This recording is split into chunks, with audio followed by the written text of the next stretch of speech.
As far back as I can remember, I dreamt of a normal life. A life filled with normal things. A life where monsters don't live in closets or under the bed. A life where ghosts aren't real. I just wanted to be normal. But that didn't happen. It wasn't meant to be. Since my early 20s, I've experienced profound paranormal events that would change my life. Extreme poltergeist activity, living amongst those that have departed this earth in ways unimaginable. It has affected my loved ones and children with no end in sight. I could hear things, see things, and feel things not of this world. I asked myself if this was a gift or a curse. With the help of my mother and close friends, I emerged a paranormal investigator. Since 2013, I have been on a relentless journey to learn about the paranormal. I invite you to follow me into the unknown. Welcome to the NECROMACER Live Show.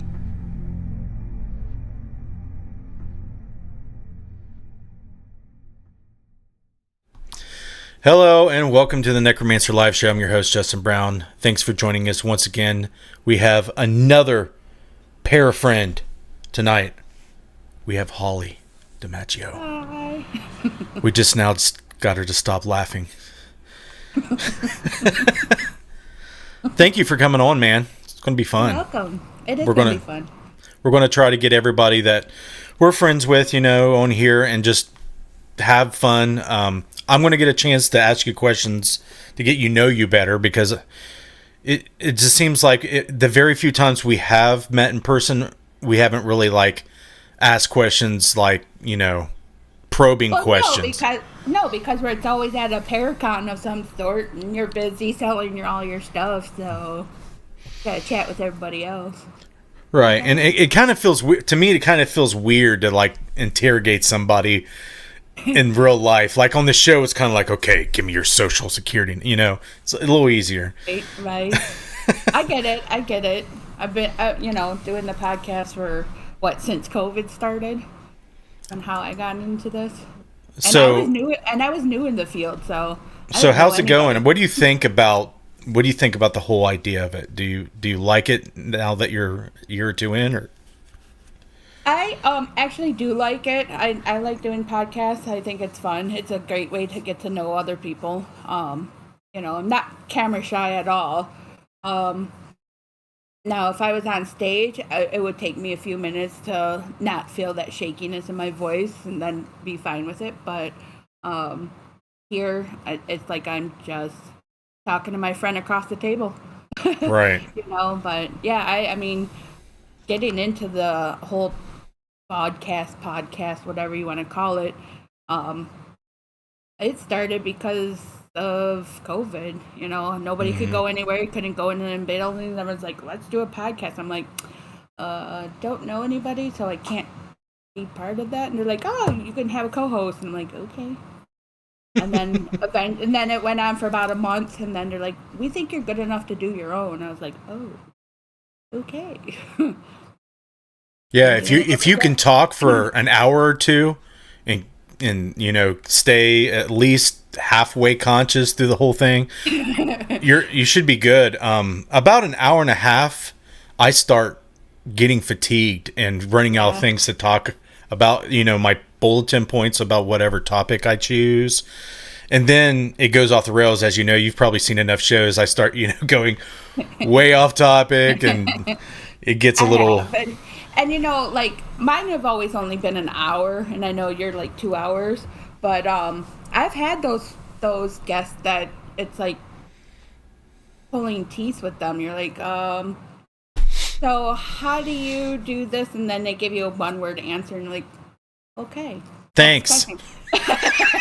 But I'm the type of person, when I do my podcast, I don't have those specific questions out. I would just answer or ask them what came off the top of my head, what my heart felt, what Mm-hmm.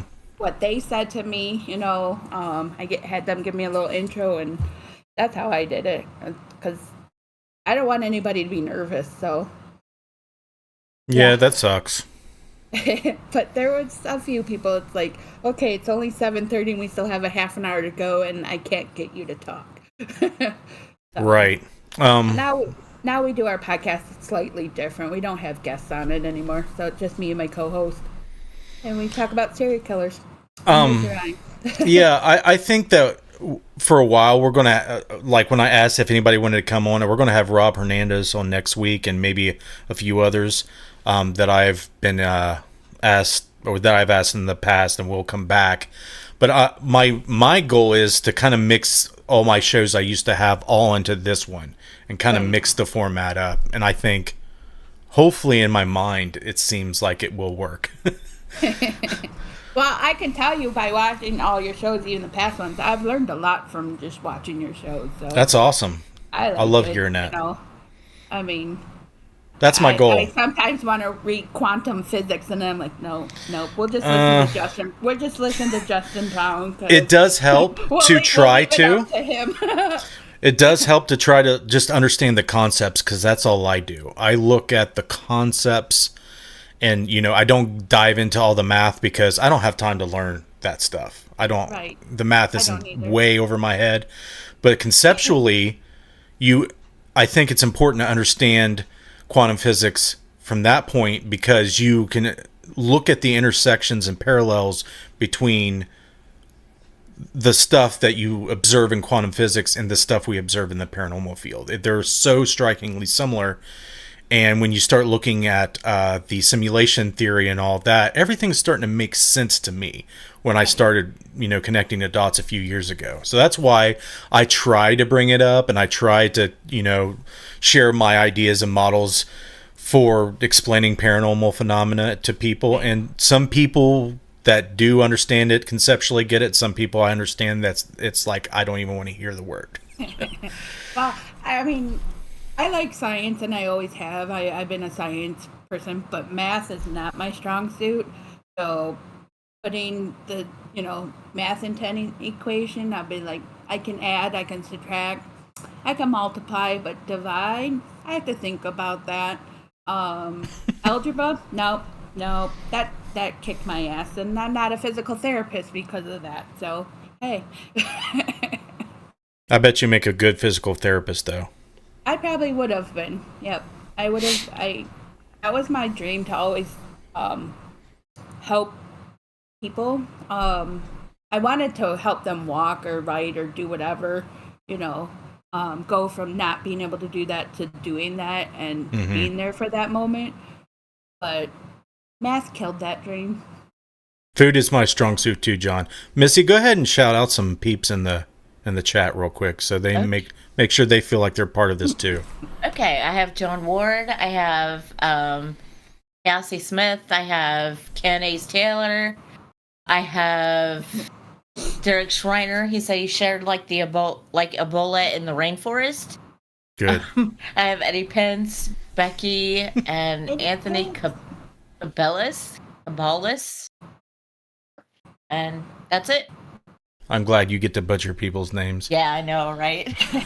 That's the only reason why you're here. So you look stupid and I don't. Thank you very much, Missy. All right. Let's get into this. Let's figure out why you do what you do. Like, did you have strange experiences? Did you just have strange curiosities about the paranormal? What got you into this shit? Well, I've had experiences since I was little. Not, mostly I would say it probably started when I was 12. Playing with the Ouija board at school. And, as a 12-year-old, you don't open or close it properly. And, every paranormal tool, any equipment that we use, you always have to open and close it the proper way. And that night, I had a very strange experience. And I know not everybody believes in this, but I do. But I had a very strange experience with the devil. It was very real to me. and I felt like he was trying to steal my family from me.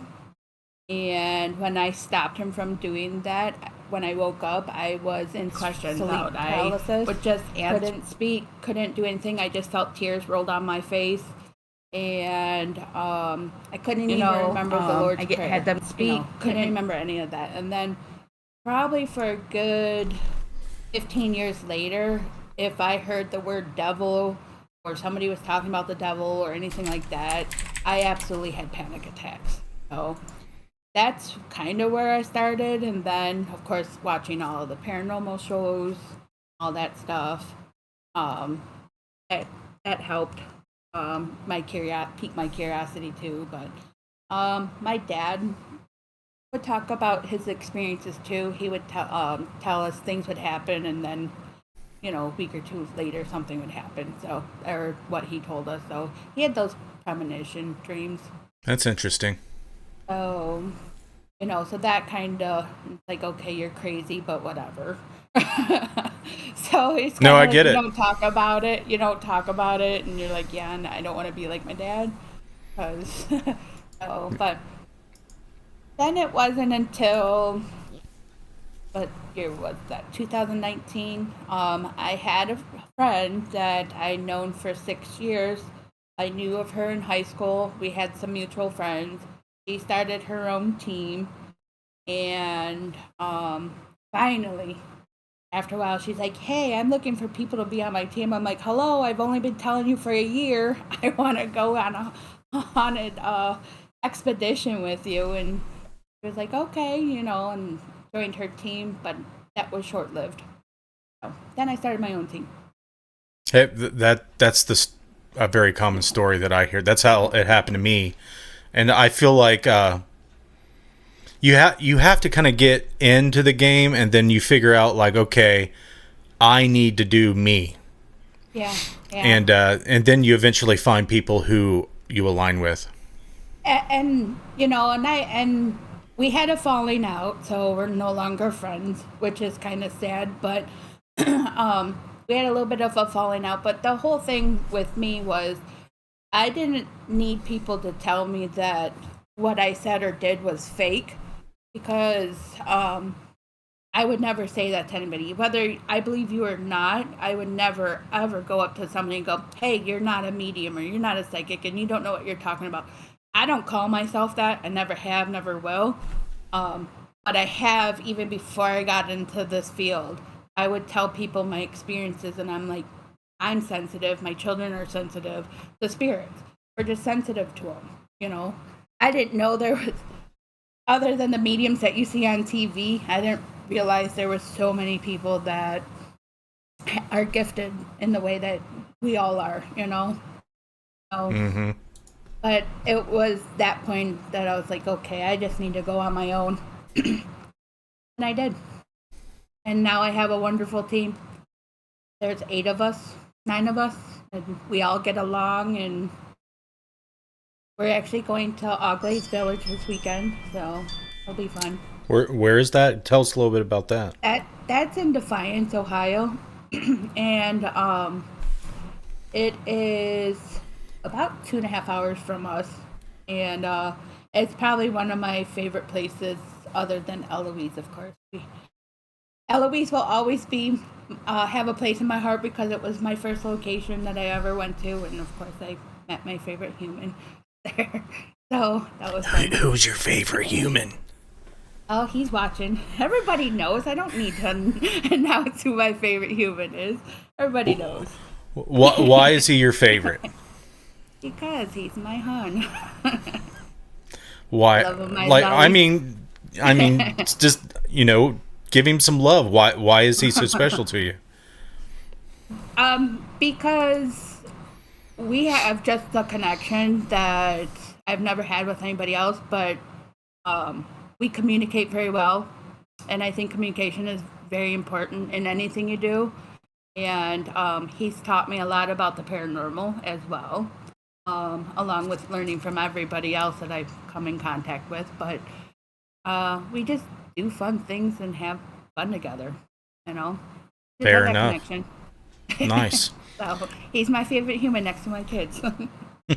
Sorry, I hope you're not blushing. Yeah, if you're not blushing yet, let me know and I'll try harder.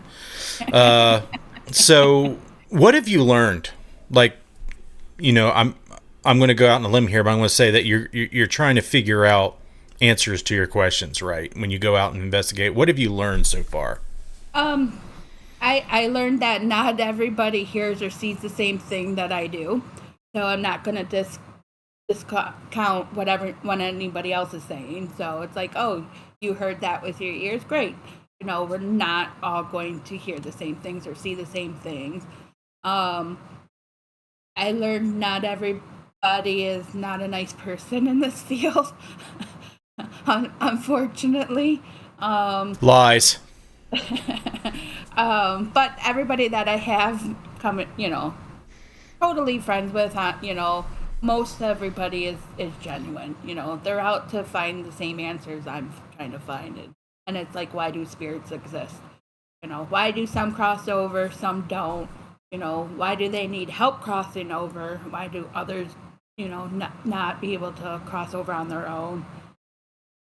Have you found any answers to those questions? No. No, I'm still looking, still searching, What do you try to do to figure that out? I mean, I think, when I'm investigating, I don't like to know the history of the buildings, not fully know the history right off the bat, because I want to know what I'm hearing and seeing in my third eye is, somewhat correct, or close to being correct. And I will write things in a notebook and then ask later, my teammates later who went on a tour or whatever, did they say anything about this, and this? Or if we're using our equipment, if something pops up on there, I can cross-reference to what I wrote down and go, yep, I felt that, but, I was born and raised Catholic, so I have that behind me too. And it's like, I wonder, because, you talk about purgatory and stuff, and I wonder sometimes if this is why they don't cross over, because they're stuck in their own purgatory. It's not what the Catholics say or their church says. I learned purgatory was a black hole and they're stuck forever in there and can't get out. Correct me if I'm wrong, isn't purgatory where unbaptized children go? You know what? I don't know. Or is that limbo? I can't remember. Thanks for the subscription, Tom. Yeah, I think that might be limbo. But, it's just what I learned about purgatory was that you're a lost soul. No matter what, you're not going to heaven, you're not going to hell, you're just a lost soul stuck in the black abyss. And I don't feel that's the case anymore. I just feel they're stuck here on this earth still. Their soul may not know that they're don't have a body anymore, and they're trying to figure out why themselves. Then I have other questions too. Then the science part kicks in and goes, well, what if we're talking to a parallel universe and we're talking to other living people? So it is limbo. So it is limbo to answer my question. Yeah. So I'll counter that with my own belief. Yep. I feel like it's common sense that any human at any time in human history would never know the truth or the answer to the question of what happens when you die. And here's why. I was not there when Jesus was around. I was not there when all these prophets, disciples, and all these things that went down in the Bible and all the stories of the Abrahamic religions. With that aside, I don't find it possible that we have any piety, or there is any piety over others when it comes to God or the afterlife. Basically because the universe is so huge, maybe even infinite, and out of all the possible life forms and all the time that's transpired since the beginning, if it's infinite, it never began. The universe never began if it's infinite, right? So if that's true, how can just this little speck in human history be right about the greatest question or wonder, frontier Right. of life? I don't buy any of it, and I feel like the stuff that we've looked at scientifically kind of basically saying that it's more probable that we live in a simulation of some sort. Yeah. I'm not saying that we're in a computer, but I'm saying we're living a simulation. And like analogy would be, we are avatars and higher beings are using our bodies on this plane as an avatar, kind of like the movie Avatar. Right. But the trade-off is that being can basically live vicariously through the avatars, which are us, so they can live, an altered state of life. And I think if you look into the Bible and if you look into the old literature, that would be a reason why souls would want to come back and, reincarnate into the earth, because let's face it, if you're on a higher plane, you're not going to know what, love is. You're not going to know what fear is. You're not going to know all the duality stuff that we are experiencing now, because you're forever. Right. So you'll get bored of that, I would say, eventually, and come back down to our level and learn to appreciate things again. And then once you go through that cycle, boop, you're back up, and then it's like a constant thing. Do you believe in reincarnation? Yes, the concept of it I do believe, but I don't believe in like the whole, Past life. I do, but I don't, the religions that surround it, I don't like karma. I do not believe in karma like people believe it in general. But I get that, because I mean, I believe in karma, but I believe it as what you put good in the universe, you're going to get back in good. If you put more negative in the universe, more negative is going to come back to you. That's how I believe in karma. I don't believe, it all depends on how your behavior is, what comes back to you. So. I think that's true, but not like black and white. I don't think for every bad thing you do, you get paid back for it. I don't think it works quite like that.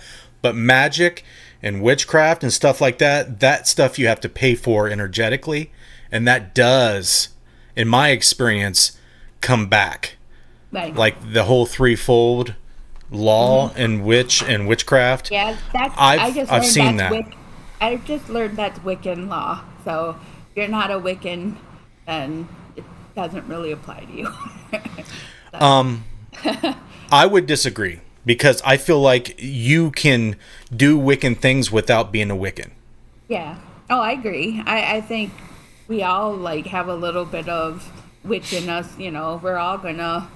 I mean, you can manifest whatever you feel like. If you want to manifest good tidings, and have more money, you're gonna manifest it, and you're gonna try to get more money. What's up, Troy? Come to you. Oh. Yeah, that my analogy would be like, you may not, be an American or want to deal with the government, but if you have a dollar bill, you can still spend it. Right. In America. Or you can convert it to whatever country you're in. You know what I'm saying, right? Energy's energy, right. And if you spend it... Absolutely. Yep, nope, I get it. Because, I mean, I work with energy. I do Reiki, so... I noticed on your profile it says that you are level 3. Is that how they say it? Yeah. I mean, I think everybody's different, but the master that I learned through, she does it in 3 different levels. So I know everybody can be a little different. Unfortunately, I am not going to take the master program with her. I will be trying to find somebody else, because her master program it's good. Don't get me wrong. She's excellent in what she's doing, but it's a little costly for me, and sadly, I have to take it with somebody else. So, yeah, if it's expensive, I understand. I do want to be a master Reiki practitioner. We'll get in that in just then I a little can bit. teach it to other people. So Cool. Yeah, we'll get into that a little bit more. Missy, do you want to catch us up on the comments? Yeah, Gina Rutledge said, gotta say, I disagree there. We all have personal responsibility and free will. oh yeah, I'm not gonna knock that we don't have free will. Free will can change anything, no matter what it would just like me praying over somebody. I could pray for you all day long, but it's gonna be your free will that can change it. I'm not quite sure which comment she disagreed with. So if you can let us know. I think it was the purgatory comment. I'm not sure. Yeah, I'm not sure either. Cassie Smith said purgatory is the place to repent before heaven. Not bad enough for hell, but not quite ready for heaven. Interesting. Becky said, we were talking about paranormal investigations. She said, I've learned nothing. I leave with more questions than answers, but that leads to great conversations. It does. It does. And like everybody I've come in contact with, whether it's you guys, other, location owners, the people who caretake, other investigators, you're always going to learn from each other. And if you're open-minded about that, you're going to go back with different techniques that you can try at another location, your next location. I don't just work one certain way. I try to learn from everybody. What works, what doesn't work, what's good, hey, this person tried this, let's try it as a team, see what we get, they got good evidence trying it this way, let's try that, Sometimes it works, sometimes it doesn't, Then I have one more comment. Cassie Smith said, no way, I'm not an avatar. And then Becky said, I believe in God, so my logic is spirits are people who didn't accept Jesus, which is the one thing that prevents moving on. Not bad enough for hell, but didn't accept and go to heaven. So that's an interesting belief. Yeah. And I mean, like, I'm open-minded. Not everybody believes in heaven or hell. Some people are very spiritual, depending on their background. You got your Native Americans who don't believe in God, but they believe in spirits. They highly believe in spirits. There's a greater spirit out there, and it's all. I mean, religion is religion. I think being us that we are in this field, we do believe in spirits. Just where did they come from, and why are they here? Yep, really good question, especially if you're interested in the subject matter, right? Have you heard me talk about the movie What Dreams May Come before, Holly? Yes, I love that movie. So Is that the one with Robin Williams? Right. Yes, that I basically love that movie. That basically sums up my belief in the afterlife. Mm-hmm. And it can be different for everyone. Like, it's not the same, but that movie tries to show how everyone's belief ties into the afterlife in a strange, morphic way. Right. And I really like that because growing up, being in the religion that I was, when you, let's just say, ended your own life, they said that you would go to hell. Like, that was a no-no, and that always frightened me because, I have family members that are bipolar manic depressant, and I don't know how many times they attempted, or I had family, friends that, would say, I'm going to do this, and it's like, okay, and then it makes you upset thinking, oh, they're going to be in hell, and I'm never going to see them again when I go to heaven. And that movie right there showed me that's not always true. Like, you can be in that dark area of your life, but you can come out of it. And he saved her. They reincarnated to little kids again, Mm-hmm. She didn't go to hell. She might have been in her own private hell at that time, but he loved her enough and he saved her, Yeah. Gina answered me. Do you want me to read her comment? Yes, I did read it though. Okay. She said I was responding to the actions having reactions or a price, good or not. There is always a give and take. It was in reference to magic, energetically, etc. And only if you believed Wiccan, I believe, or believed. Thanks for clarifying. Cassie said, I disagree. I think God is the only one to decide. He would not punish those who were not ever brought to Jesus. Yeah, I think that's an interesting way to think. And like I said, it goes back to my first statement that being in that belief system seems unrealistic, and I'm not saying that I'm right. This is just my personal belief, and this is why I believe this. That is only not even a blink of an eye in the history of the universe. Mm-hmm. So a lot, and people who believe, or are Christians or some Abrahamic religion will tell me that they have always been here, and we had just, as a human species, been brought to the knowledge of these things. And I'm sitting here thinking, I'm like, wouldn't they bring this to the knowledge to the human race or other races well before now? I don't know. I don't know the answer to these questions, but I just feel like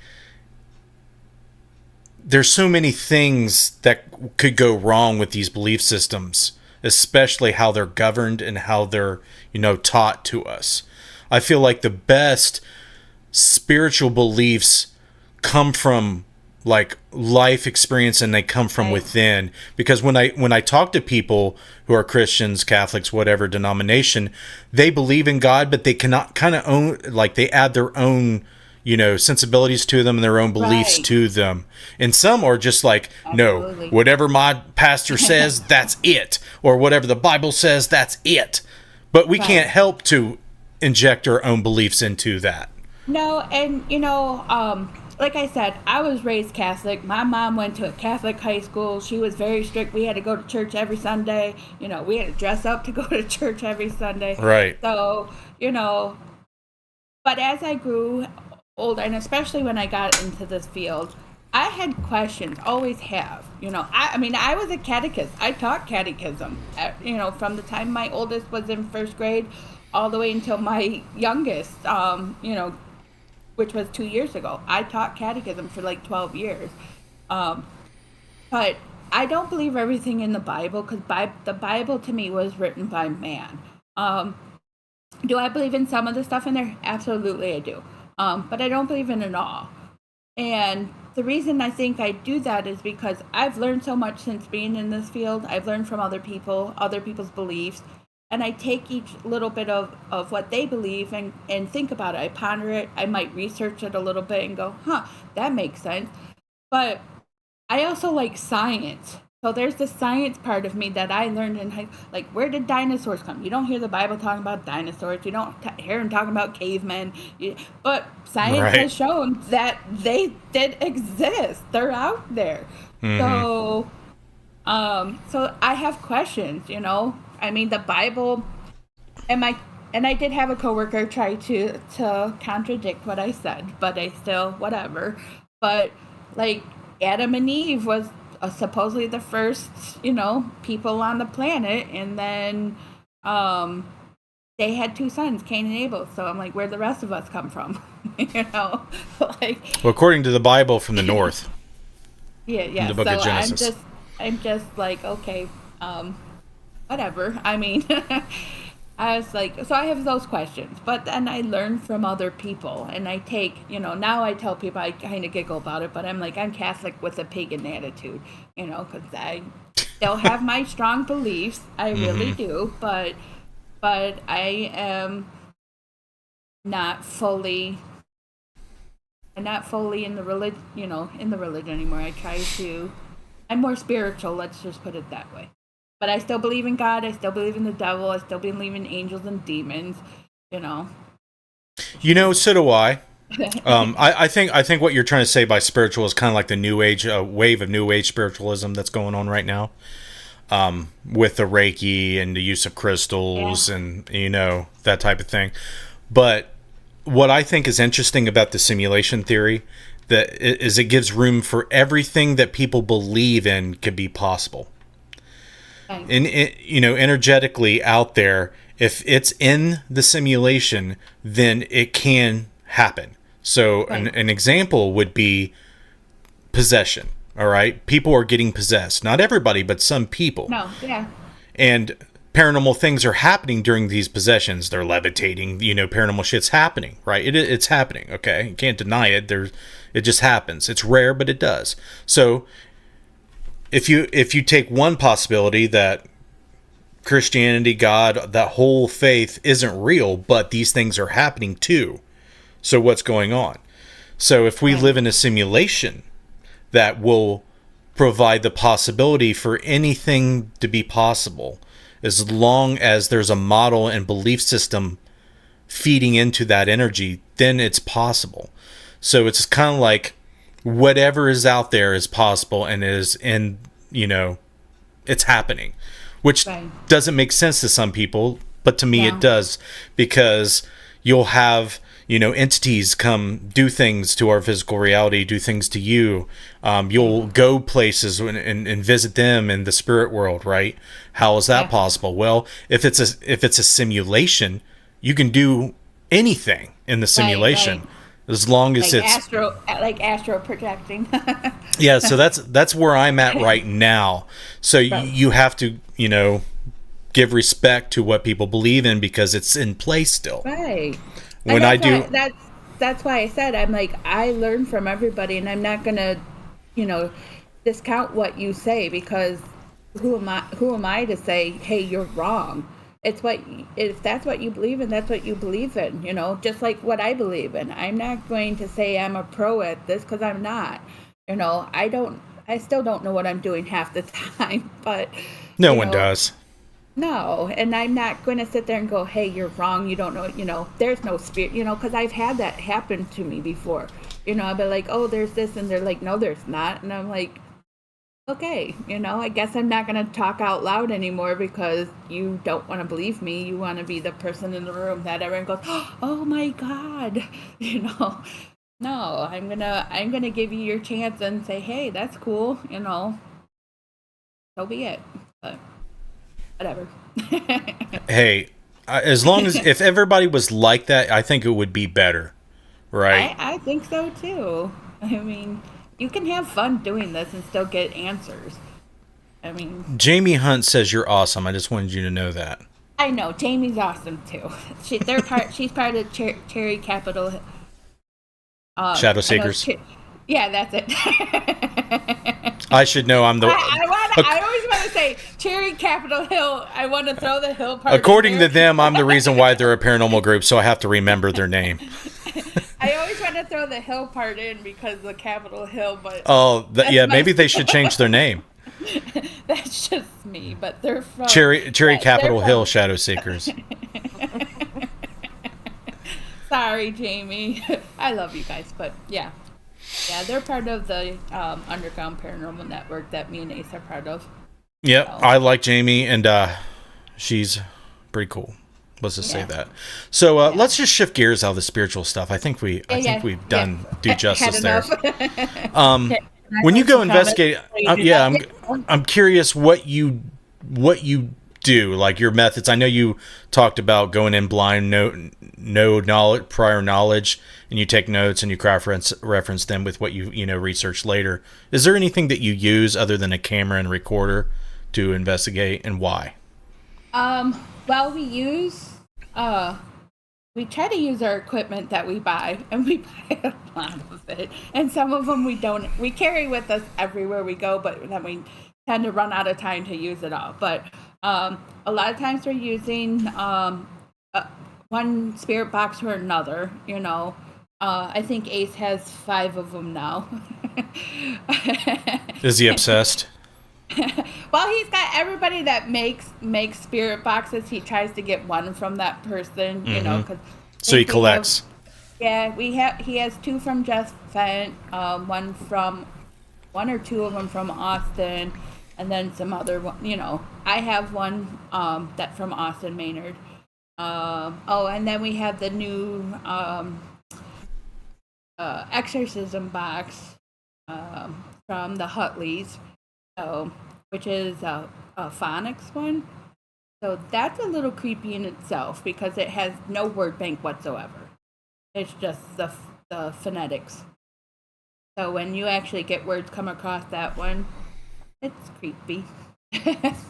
But we use something like along that line, and then we like to use the music boxes as well because spirits tend to like music, but music has been around for centuries and centuries. So when we were the caretakers at the Detroit 6th precinct, I would put on my phone police sirens, and I would get such reactions with the cat balls and our K2 meters, and anything that would light up when I played the sirens, because that's what they were used to. That's what they heard all the time. So we try to use our equipment that we have. So you mentioned you used a box that just kind of randomly spits out phonetics. It's new.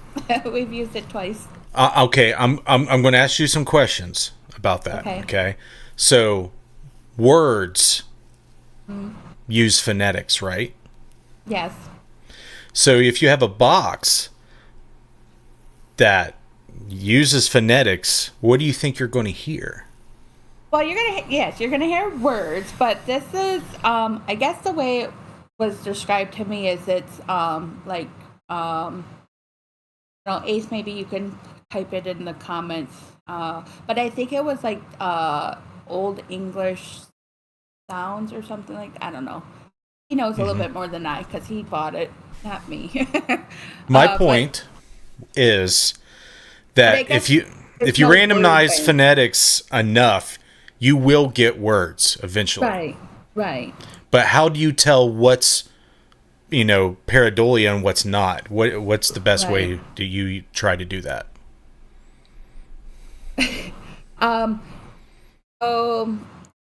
Pareidolia I'm mostly, when I think of pareidolia, which obviously I've seen, especially with the DR60s, people type up the word on the screen and go, oh, this is what they're saying. I was like, that's not, I tried not to look when people put words up, because then you hear that in your head, you read it, and then you hear it, and you're like, oh yeah, they said that. And I'm like, I try not to look and go, yep, that's not what I'm getting. I don't hear anything. So not to diss that, because they've had some things come through. But I don't know how to really answer that. I just know, faces are recognizable in anything, because our mind is made to recognize faces. So right. I can look at my kitchen floor and go, oh, there's a face in it, and take a picture and show everybody and go, there's a spirit on my kitchen floor. Oh God, no. And then get people to believe me because, I circled it in the picture and say, I have no doubt there'll be this out there. I could suggest something to you. Yes, so go ahead. The human mind is very good if it has something in mind that it wants to hear answers to. Okay, or they'll find connections. Your brain connects the dots. It compares things really well. So a way to get around to how the human mind works is to control what responses you get every time. So you could say, can.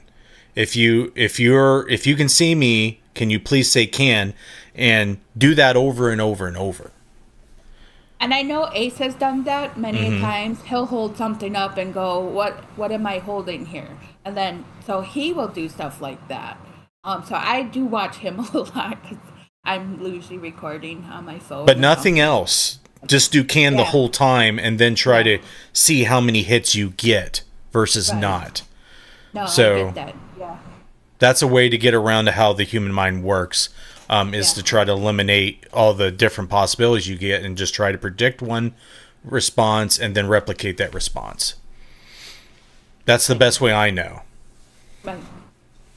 Do you guys like ever like experiment with anything that you don't normally use, like dowsing rods, Ouija boards, anything like that? So I don't like Ouija boards. If my teammates want to use it, I will stay out of the room because I don't like them. So that is one equipment I won't use. I'm not going to stop anybody from using them. I just won't be present for that because that's where my bad experience with the devil came from. So I correlate that with the Ouija board. So I don't like that. But we have, like, we've done the Estes method. The new I do like those new headphones that everybody's been using now. They're what are they called? Oh my gosh, I'm having a brain fart now. Headphones? Yeah, they're like they're noise, kind of like noise canceling, but they also amplify at the same time so you can hear clearer. Noise canceling or It's hard to say. What is it? Oh my gosh, Ace, help me out because I know you're in the chat because I've seen you. Yeah, if Ace if you were on the show. The Lucid headphones. Lucid headphones. Have you seen those? I'm gonna look at them now. And they're from Menards. You can go to menards.com. But they amplify sound, but they also, I think, I listen to them easier because they're I don't gaming hear headphones. I don't hear that white noise as much with the headphones on, and I can hear sound better, if that makes any sense. Because the white noise on equipment actually hurts my ears. So like when I'm using the SB7 or something, that absolutely drives me bonkers. So if you look, I don't know if you can see on my screen here, these are the new LS100X for Xbox series from Lucid Sound. Is that the right ones? No. Go to Menard. They stopped. And I know Eddie Pence promoted this because he got them from some Menards, but he learned them from another couple from AC Paranormal, ACG. So With Elliot. Lucid headphones. I have not heard of this, so I just want to check it out. Yeah, they are. Okay, Lucid Audio Impact Electronic. Is this it? Yeah. Okay. Yep, those are it. Patent pending amped technology allows us to customize your listening to enjoy media without being left out of conversation. So they're open back. Yeah. So what that means is they got a microphone in them so you can hear things outside and listen to what you're. Oh yeah, and they're good because I've heard things and I'm like. I know, we mentioned that we're going to Oglays. I had them on. We were in the schoolhouse, and there was only 4 of us because Peggy Goodall invited us to go, but she was unable to go. And she's like, you guys still go? And we're like, are you sure? And she's like, yeah, still go. So me and Ace went, and then the 2 caretakers, they stayed, and we investigated together. And we were so it was 2 girls, and then Ace and Eric. And I heard a female's voice in the headphones, and I'm like, Becky, did you just say something? She's like, nope, I'm sitting here nice and quiet. And I was like, and I kind of looked, and Ace goes, I heard it, and he was sitting way across the on the other side of the schoolhouse in the back side. I was sitting in the teacher's desk, and he's like, I heard her voice, and I was like, cool. So I finally heard a voice with my own ears, but I had headphones on for it to help me. It reminds me of the headphones or the ear protection I use for shooting firearms. They have microphones in them, so they mute when you hear a loud sound. So when you fire, it protects your ears. But when you're not firing, you can still hear everything. Yes, and I think that's somebody else pointed that out to me too. They said the same thing. It's kind of like the headphones you use at the gun range. Right. That makes sense. Mm-hmm. But we could hear the cars on the freeway. That's how strong they were. So it's like, yeah, you can definitely use them, but then you have to debunk what you hear because it does pick up. I mean, if somebody's outside talking, you're like, is that a spirit? you know. But I knew at that time there was only 4 of us in that area. That's why I like putting recorders outside. So when you think you hear something, you can just check that recorder outside, all the recorders outside. If they're louder and clearer out there, then you know they came from out there. Oh, that's a good idea. Oh, I got a bunch of those. Yeah. I have 2 recorders. And you definitely need to get more, because I like to play other, around where we're not at, to say, hey, let's see if we capture something when we're not around, Mm-hmm. But, Do you feel like the most common manifestation is voice phenomenon, like a voice or footsteps, some kind of sound? yeah, I do. And I think that's because especially people who whisper, like me. I gotta remember not to do that. I'm so bad at that. I'm like, hey, and I'm like, wait, don't whisper. Tag your stuff, because I also move around a lot, so I'm very bad at this. I'm sorry, everybody.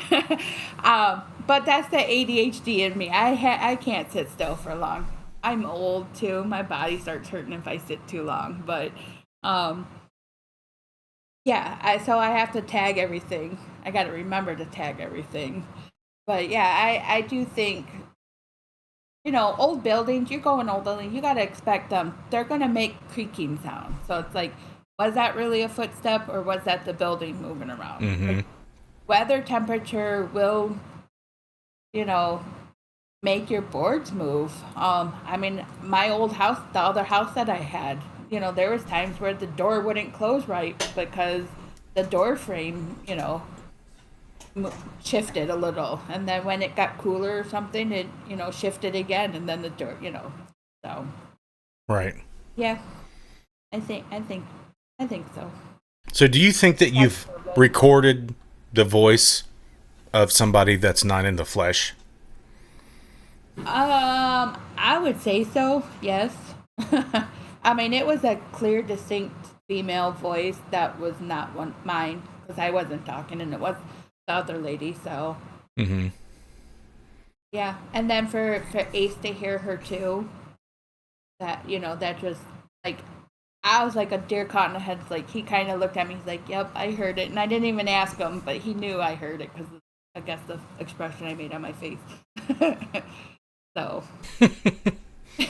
Other than the let's kind of backpedal a little bit. Other than the Ouija board experience that you kind of elaborated on, what did you have any other experience? I just felt like, growing up, I would just see things that weren't there, but I like never what? talked about it. Like other people, I've always had vivid dreams. Like I mentioned, astral projection, and okay, bye. Sorry. You're going to get ice cream. Bye. No, I'm just kidding. No, I mentioned astral projection, and I do feel like as a child I did that. Bless you. I know you can't see her, but she just sneezed. Thank you. And I know not everybody believes in that, and they're like, what the heck are you talking about? But there's times where, as a child, I can remember what the city of Detroit looks like, and I've never been to Detroit other than getting woken up in the middle of the night, half asleep, to, go look for a certain person in my household. Because, yeah. We're not going to go in that, but I was too young to remember what Detroit looked like, but I could remember almost like flying over the city of Detroit, and I was like, oh, that was just a dream. But as I got into this field and started learning different aspects of the field, and that was one of them that I was reading about, I was like, oh, I think I actually did that. So, and that's like, I felt like I did it about a month ago, and I think I posted about it. I was flying again in my dreams, and I feel like I did that in my sleep, and that's when your astral projection is. It's like between sleep and awake. So you're still doing both, but you're going places. Your soul almost leaves, and you're recognizing that it's leaving your body. Mm-hmm. So The government's been studying that for a long time. oh They've been. Have you heard of Project Stargate? yes, I have. But they were studying remote viewing and astral projection. I heard that's how they found Saddam Hussein, Oh, nice. amongst many other things. I mean, the remote viewing, I've done that before. I did that for, I went on a private investigation with another teammate. She invited me. She had a friend that was experiencing stuff. And I walked into a room and I said, this person's not here anymore. And she's like, yes, that's my son. He's missing. And I started describing where he was at. And I described the house, and she's like, yep, I know exactly where that's at. And I was like, cool. That's awesome. So I don't do it very often, but I have done that too. And I was like, awesome. Nice. So I felt like I helped her in that instance to know where. So I hate to switch gears so fast, but I feel like I'm onto something here. So bear with me. Do you when you do Reiki, how do you prepare yourself to do that? Well, I kind of set the mood for my client. I put like meditation music on in the background. I light incense, so I kind of make that area nice and calm. I'll dim the light so that it's not bright. And then for myself, I go into I try to meditate a little bit, but I will also talk to my spirit guides. I will talk to my angels, and obviously I will talk to God and say, show me what you need to show me to help heal this person. Use your light to heal them. And Reiki is a healing technique, but it's technically a relaxation technique. So it's a type of relaxation massage. But you're not actually touching. I mean, I do. I tell the people, I'm going to lay my hands on you. So, it's kind of like anointing of the sick, but I'm going to lay my hands on you. But you can do it above their bodies too. But I'm just relaying energy. I'm using the energy around me, through me, and I'm just like a vessel, I'm just shifting. A conduit? Yeah, a conduit. There you go. Thank you. So yeah, but I meditate. I meditate before the client gets here. Do you see things? Do things like information and visions come to you? I do. And as a Reiki practitioner, you're not technically supposed to tell them anything medically wrong with them.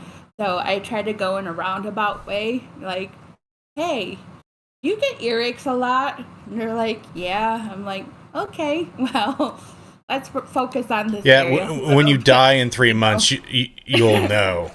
I can't tell you. Why not? Why can't you tell them? Because I'm not a doctor. I don't have a license. But you can say, hey, there might be this wrong with you. Will you please go to a doctor?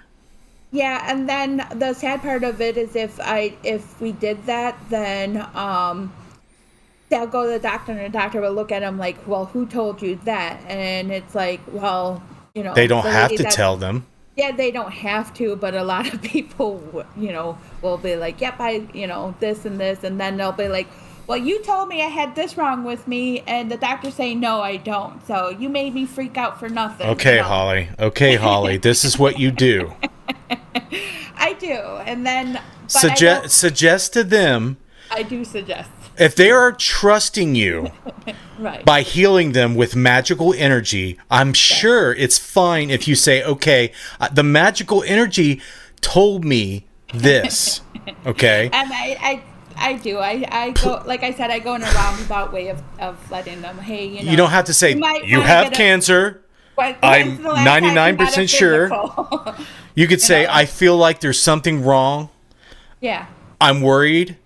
I want you to make sure that this is not something you need to worry about.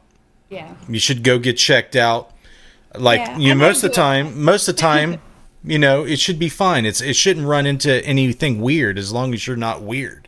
No, because I usually I will ask them, when's the last time you went to the doctor for a physical. Okay.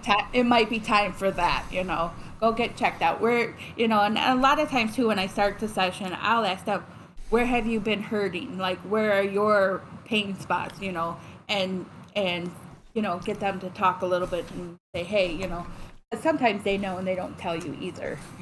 Well, in my experience, Reiki doesn't heal everything. No, and it's only temporary at the very most. Yep. So giving them medical advice or trying to say, hey, follow up with your family doctor. I feel like, because when I look at someone, energetically, you are getting two things. You're getting something, that involves the chakras, and those chakras correlate with your physical body and your metaphysical body. Right. So if you're getting a blockage in your throat chakra, you may have throat problems. It may be thyroid problems. It may be whatever in that area. Because in my teachings and experience, your physical body tends to have issues if your chakras in that area are having issues. Yeah. And a lot of times too, I'll be like, you don't drink enough water too, because I can feel that on the person. Like, drink more water, because that'll help a lot, like some of your issues that you're having. Drink more water. Like, well, I don't like water. I'm like, drink more water. You'll feel better. You ask them, do you like being alive? Hydrate yourself, damn it. Do you like being alive, sir? You do? Drink water, please. Drink water.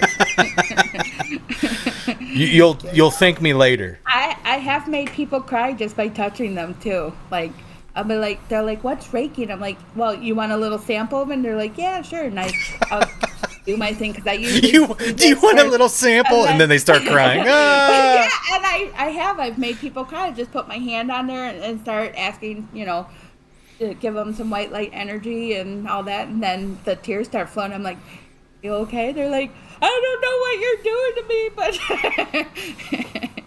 so. Yeah, I mean, you needed that release. You're holding it all in. Let it out.